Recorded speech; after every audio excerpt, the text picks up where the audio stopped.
우리가 이렇게 살아가면서 이게 옳은 일임에도 불구하고 이렇게 머뭇거리게 되는 때가 있습니다. 그럴 때 과연 그냥 그렇게 침묵하는 게 옳은가? 아니면 좀 고난이 올지라도 적극적으로 그 옳은 일을 행해야 되는가 하는 그런 갈등이 있을 때가 있습니다. 그럴 때 예수님은 이럴 상황을 어떻게 타개하셨을까 하는 그런 측면에서 오늘 말씀을 보면 조금 우리 마음에 와닿는 말씀의 감도가 좀 진하게 느껴질 수 있습니다. 이미 안식일 논쟁에서 이 바리새인들이 예수님에게 이제 한 수 접히고 들어가는 그런 상황이 되어 있습니다. 그런데 예수님께서 이제 또 이 회당에 다시 회당에 들어가셨다 그렇게 말씀하잖아요. 저는 이 회당에서는 항상 주도권을 잡고 있는 사람들이 누구냐 하면 이 바리새인들이에요. 왜? 그들이 하나님의 말씀을 앞장서서 지켜가고 우리처럼 사흘 정도는 금식해가는 사람이 이 하나님의 말씀을 지켜간다. 그걸 내가 붙들고 지켜내는 사람들이다 하는 그런 의식들이 팽배해져 있는 그런 때에 그들의 주 무대가 이 회당이거든요. 그러면 예수님께서 복음을 전하는 일이 꼭 회당에서만 일어나야 되는 것도 아닌데 이렇게 다시 회당에, 얼마 전에 회당에서 안식일 논쟁 때문에 물론 예수님께서 그걸 잘 극복해 내셨지만 그만큼 어려움이 있었거든요. 그러면 우리 같으면 여기가 이렇게 지금 거세게 반발을 하고 그러는구나. 그러면 조금 시차를 두고 한다던가 아니면 다른 곳을 먼저 복음을 전하는 게 좋겠다라고 생각하고 그 방향을 좀 틀 수도 있는데 예수님께서는 이렇게 다시 회당에 그것도 안식일에 찾아 들어갔단 말이에요. 그래서 저는 예수님이 좀 의도적으로 이렇게 회당에 들어가셨구나 라고 하는 그런 생각을 하게 됐습니다. 그런데 거기 보니까 이 사람들이 이 한편 손 마른 자, 이렇게 눈에 이렇게 다 보일 정도로 이렇게 차이 나는 오른쪽 손이에요. 그 오른쪽 손이 아주 삐쩍 마른 거예요. 그런 손 마른 자를 이 사람들이 일부러 데려온 것 같아요. 예수님을 시험하기 위해서. 그래서 예수님을 이제 또다시 올무에 빠뜨리려고 이런 사람을 데려왔어요. 왜? 안식일에는 이런 병 고치는 그런 일을 행하면 안 되는. 이 안식일은 무조건 쉬어야 된다고 생각하는 거예요. 그래서 안식일에 가기 알맞은 거리라 하는 것도 얼마를 가서 그리고 난 다음에 무조건 쉬어야 돼요. 그리고 난 다음에 이제 다시 또 얼만큼 가고 또 쉬고 뭐 이런 식으로 해서 이 쉰다고 하는 것을 하여튼 자기들 생활 속에 그런 규정을 따로 정해놓고 지켜가는 게 지금 이 바리새인들이 지켜가는 안식일 그 규범인데 예수님께서 이 안식일에 혹시라도 병 고치는 요 올무에 걸리게만 해라. 그러면 아주 그냥 내가 박살내겠다 하는 그런 생각을 가지고 아주 기회를 엿보고 있는 거예요. 근데 그런 생각을 이미 다 헤아리고 계시는 거예요. 제가 앞에서 얘기한 것처럼 다시 그 회당에 들어갔다 하는 그 표현을 통해서 예수님이 어쩌면 이 안식일에 대해서 잘못 생각하고 있는 이 사람들의 생각을 좀 확실하게 좀 뜯어 고쳐놔야 되겠다 하는 그런 생각을 가지고 예수님이 그렇게 들어가신 것은 아닌가 하는 정도로 이제 지금 이 상황이 흘러가고 있는 거예요. 그런 생각을 우리 주님이 다 헤아리시고 사람들에게 얘기를 해요. 안식일에 병 고치는 게 옳으냐? 아니면 안식일에 생명을 살리는 게 옳으냐? 그냥 죽게 놔두는 게 옳으냐? 라고 그렇게 얘기를 했어요. 다른 성경에는 너희들 그 기르는 양이나 염소가 구덩이에 빠졌을 때 안식일이라고 그거 그냥 두겠느냐? 건지지 않겠느냐? 라고 그렇게 예수님께서 예를 든 적도 있습니다. 그러니까 사람들이 그런 얘기에 대해서 아무 얘기도 못해요. 안식일에 선을 행하는 게 옳으냐? 아니면 그냥 놔두는 게 옳으냐? 예수님께서 그렇게 지금 얘기를 하고 있는 거예요. 그러니까 안식일에 선을 행하지 않는 것은 악이에요. 그러니까 선을 행하지 않으면 악한 그런 것을 하는 일인데 선을 하는 게 옳으냐 아니면 악을 저지르는 게 옳으냐 예수님께서는 조금 더 심각하게 그렇게 몰아가고 있습니다. 그래 놓고는 아무 소리 못하는 것을 이렇게 보고 그 손 마른 자를 그 모든 사람들이 보는 그 한가운데 딱 세워놓고 손을 내밀라 그렇게 말씀을 하셔요. 그랬더니 이 병자가 자기의 이 손 마른 거 이거 보여주기 싫어할 거 아니겠어요? 근데 손을 내밉니다. 그랬더니 내민과 동시에 손이 회복되었습니다. 저는 이 말씀을 보면서 우리에게 이런 용기가 필요하다. 어떤 용기가 필요한가? 선을 행하는 데 있어서 머뭇거릴 필요 없다는 거예요. 적극적으로 하라는 거예요. 선을 행하지 않는 것은 악이에요. 선인 줄 알면서 행하지 않는 건 악이에요. 그래서 이것이 옳은 일이다라고 생각되어지면 적극적으로 그 선을 행하는 것, 그것이 예수님께서 우리에게 던지는 아주 중요한 메시지라고 생각을 합니다. 자, 거기 있는 사람들을 한번 보세요. 예수님이 안식일에 병을 고친가? 그 엿보는 사람들이 있어요. 엿보는 사람들은 떳떳하지 못하니까 엿보는 거 아니겠어요? 그죠? 엿보는 사람들이라고 표현되어 있어요. 바리새인들. 그리고 다른 성경에는 이 병행 구절에 보니까 서기관들도 거기 있었다 그랬어요. 그러면 서기관과 바리새인들은 자기들이 생각하는 성경을 어기는가 보자라고 생각했던 거예요. 예수님이. 그래서 엿보고 있었어요. 여러분, 엿보고 있는 것은 어떤 상황에서든지 그건 옳지 못하다. 그건 비겁한 일이다.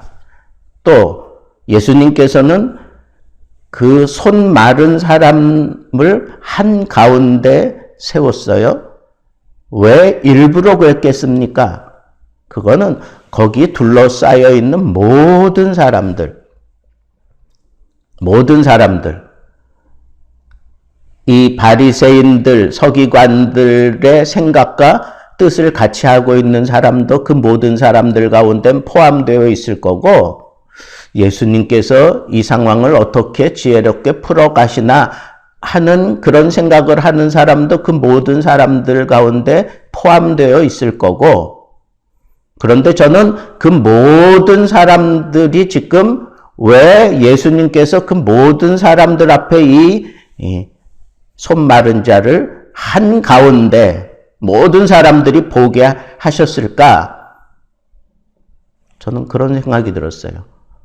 침묵하고 있는 어떤 생각, 어떤 형편이든지 간에 선한 일에 대해서 옳은 일에 대해서 가타부타 얘기 안 하고 그냥 침묵하고 있는 모든 사람들 마땅치 않다는 거예요. 선한 일에 대해서는 적극적으로 얘기를 해야지 생각만 하고 있는 건 그건 마땅치 않다 하는 거예요. 그런 의도로 지금 예수님께서 이렇게 지금 상황을 열어 가시는 겁니다. 이 사람들, 모든 사람들에게 우리 주님이 병자를 고쳐주면서 도전을 하는 거예요. 너희들 언제까지 그렇게 침묵만 하고 있을 거냐. 그리고 손 마른 사람에게는 이 손이 말랐다 하는 그 헬라 원문을 보면 혈액순환이 원활치 못하거나 아니면 어떤 다른 요인으로 인해서 손의 기능이 점점 쇠퇴어 가서 손을 쓸 수 없는 형편에 이른 그런 사람이에요. 그러니까 이 손 마른 게 갑작스러운 병이 아니라 오래됐다는 거예요. 그러면 여러분, 내가 몸에 어떤 핸디캡을 가지고 오래도록 생활한 사람은요, 자기도 모르는 그 무의식 가운데 자기가 나는 손 마른 사람이야. 나는 다른 사람들, 정상인들과 같지 않은 사람이야. 아니면 자기에게 어떤 그런 트라우마로 그게 남아 있는 거예요. 그게 그 병이 오래되면 될수록. 그래서 사람들 앞에 행동하지 못합니다. 그런 트라우마를 가지고 있는 사람은 사람들 앞에 서는 게 두렵잖아요. 사람들 앞에 서는 게 싫어요. 그런데 우리 주님은 그 사람이 싫어할 만한 그런 행동을 하라고 앞에 그냥 한가운데 모든 사람들 보는 앞에서 너 그거 손을 내밀어. 너의 약점이라고 생각하는 거, 너의 트라우마로 자리 잡고 있는 그걸 모든 사람들이 보도록 그냥 손 내밀라 하는 얘기는 그 사람을 심각한 상황으로 몰고 가는 거예요, 사실은. 이 정신병을 다루는 사람들, 그 심리적인 측면에서 볼 때는 이 사람에게 되게 치욕스러운 일을 시키는 것과 다를 바가 없습니다. 근데 여러분, 우리나라 사람들이 참 지혜로운 게, 이 어르신들이 늘 그런 얘기 하잖아요. 병은 알려야 낫는다 그러잖아요. 자꾸 병을 숨기면 안 되고, 병은 적극적으로 알려야 그 병이 낫는다. 이게 참 지혜로운 거예요. 근데 이 손 마른 자는 점점 자기의 모든 삶의 그 모든 패턴을 이렇게 숨기고 가리고 그런 모습으로 살아갔는데 우리 주님께서 그걸 그냥 한가운데 세우시면서 그걸 이미 고쳐주신 거예요. 이미 고쳐주신 거예요. 거기에 순종하는 자는 이미 고침 받은 거예요. 그리고 모든 사람들, 그리고 엿보는 사람들, 그리고 이 손 마른 사람 한꺼번에 싹 고쳐주기 위해서 한가운데에서 우리 주님께서 외친 겁니다. 손을 내밀라. 그러니까 손을 딱 내밀 때 그 손이 회복되어지는 그 모습을 보고 모든 사람들이, 엿보던 사람들이 얼마나 무안했을까. 그리고 침묵하고 있었던 사람들이 얼마나 부끄러웠을까. 그리고 그렇게 정말 자기를 점점 축소시켜가며 살던 그 손 마른 사람이 얼마나 당당하게 자기가 회복되어 가는 것 때문에 기뻤을까. 우리 주님은 한꺼번에 이 모든 상황을 싹 정리하신 거예요. 여러분, 우리들 삶 속에도 이런 상황이 연출될 수 있어요. 이게 하나님의 음성이 분명해. 분명히 하나님이 나에게 그런 깨달음을 주셨어. 이거 하나님의 음성이 들려왔어요. 근데 지금 내 앞에 펼쳐져 있는 이 상황은 그걸 행하기에는 너무너무 힘들어. 이렇게 걸리고 저렇게 걸리고 이것부터 해결해야 될 것 같고 이런 상황에서 내가 하나님이 하라고 하시는 일을 한다고 하는 것은 이건 참 모든 사람들에게 비난받기에 충분하다라고 생각될 정도로 그런 심각한 상황으로 하나님이 막 몰고 가시는 거예요. 그럴 때 우리 어떻게 해야 되느냐 이거. 그럴 때 어떻게 할 거냐 이거. 물론 하나님께서는 막 주저하고 있을 때 하나님의 방법으로 그걸 열어요. 그리고 깨우침을 줘요. 아, 해야지. 이걸 해야지 내가. 이게 먼저지. 그런데도 막상 또 현실 앞에 부딪히면 또 주저하게 돼. 그럴 때 하나님께서는 다른 방법으로 더 강도를 높여서 야, 내가 책임져 줄 거야. 너 주저하지 마. 해. 그런 메시지로 어떤 사람을 앞세워서 내가 근심 걱정하고 있는 그런 문제를 그냥 풀어내는 거예요. 하나님이.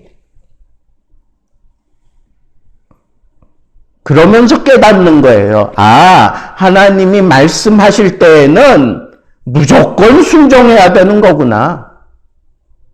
이 한편 손 마른 자가 손을 내밀라 그럴 때 부끄럽다고, 나 할 수 없다고, 아, 나 안 해도 된다고, 나 이대로 살겠다고, 뭐 이런 패배의식을 가지고 난 그냥 내 인생 이렇게 살겠다고, 뭐 이런 얘기하면서 만약에 손을 안 내밀었으면 어떻게 됐을까요? 평생 실패자로 사는 거예요. 여러분, 분명한 것은요, 하나님이 하라고 했을 때, 아, 이게 분명히 하나님이 나에게 주신 메시지다라고 생각되어지면 모든 거 다 제쳐두고 그것부터 해야 돼요. 순종해야 돼요.